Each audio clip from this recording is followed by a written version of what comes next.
I love you, Jack! Let's go, Jack! Go, Jack!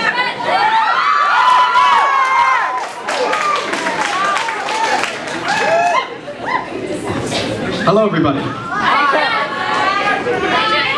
My name is Jack, and you might as well get used to the sight of me because I'm going to be up here for a while. I'm reading an original poem I've written called an Overture. And I'm just going to warn you, it's fairly lengthy.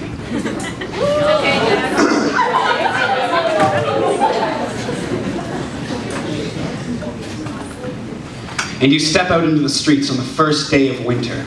And oh God, it's cold. It's electric. The morning sky is raw gold fire.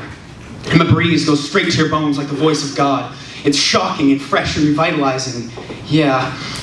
It feels like the first time you saw the one that you love naked. You get that divinely sweet rush of blood to the everything and feel Bastille Day fireworks bursting behind your eyes. You're struck across the stunned, smiling face with the impossible feeling that everything will be okay. And all of the minute details of the world become rendered in surreal resolution. And you feel time stand still and sigh and let you have this moment. And you forgive all of his past injustices. Because this is one of those moments that is a life in and of itself.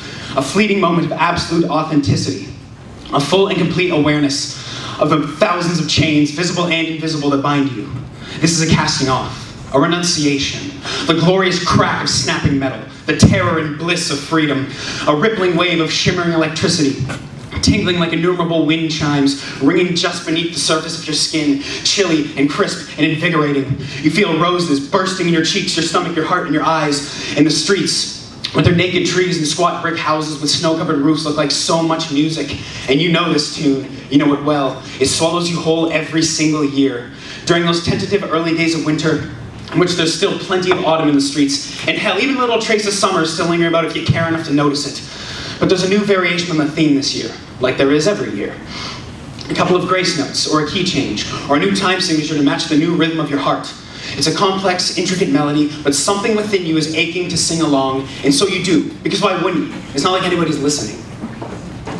The city is bustling with a life that you are standing just outside of, a life that you stop and watch and wonder at, a life that makes you closely study your reflection in the tinted windows of the parked cars that line the streets, and decide to abandon any pretenses of reservation or inhibition, and loose your pitiful, endless human roar, skin reflecting the sun like a diamond, feet turning the sidewalks to rainbows, turning heads and hearts. Everything stops and stares, and the people look at you like you're insane, and you laugh because you are, and you know that the trees and the birds and the grass and dirt buried beneath the snow are on your side. You feel them smiling with you, because winter's almost here, and you are all that they have left. You are all that the world has left. You prodigal child, you walking messianic promise, shining like a choir of voices in the atrium of the world. You are something ancient and holy. Ecstatically human, pure flesh and breath, pulsing a fervent tribal rhythm beneath the concrete stoicism of the unshakable blind groping towers of empire. A song against silence, waging war against the indomitable through the simple act of being. You are David and Sisyphus and Whitman. You are all of the world's heroes. A tearful lunatic, smiling at passing strangers, painfully aware of and utterly overwhelmed by the vast joys and sorrows contained within the vapor trails left in their wake as they shuffle about the city and country and world. All eyes open Bibles, all fingertips the cartography of the soul, the body itself a walking symphony, and you, the audience, trembling with awe.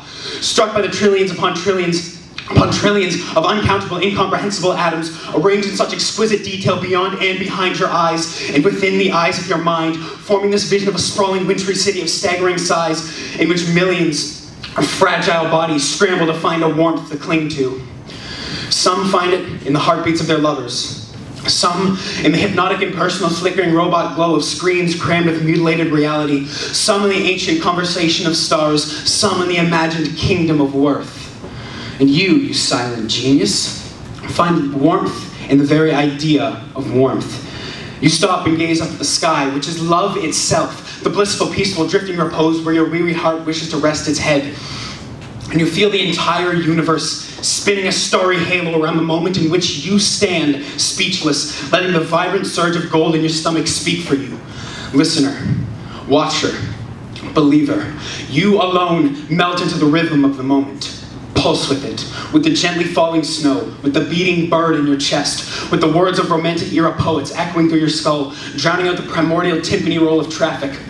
and the ceaseless, whining drone of modern life's weary, rusted machinery, until all that you can hear is rhythm, the very essence of creation, the pulsating elemental throb of existence, the endless yearning beat that echoes through the crowded, bustling corridors of the body and the electric cosmos of the mind, igniting the earth and sky of yourself with the desire to pound through the lazy ape circle, refuse the illusion, and hurl your devastating cantos like fragmentation grenades into shopping malls and living rooms, scattering vivid haikus of shrapnel about the city, shaking the rigid foundations of 2,000 years of unconscious acceptance of cold celestial pessimism.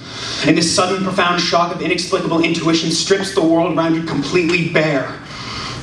Buildings stand utterly naked, the complex machinery of their bodies exposed, and witnessing the stunning minutiae of the hundreds of thousands of lives that stir within their towering metal framework causes you to look down at your own body and wonder how many lives are stirring within you when you suddenly hear the sound of an important throat being cleared and you whirl around, finding yourself staring into the tender, bruised face of a man who looks not unlike yourself. And you can tell by his eyes that he sees the world in much the same way that you do, although he is obviously far better at it. And you lay a numb hand on his shoulder, and he smiles through his sobs and raises a strong yet weary robed arm to point at something in the distance behind you. So you turn around to see the sun, like a hole in the heavens of the winter sky from which precious white golden light spills.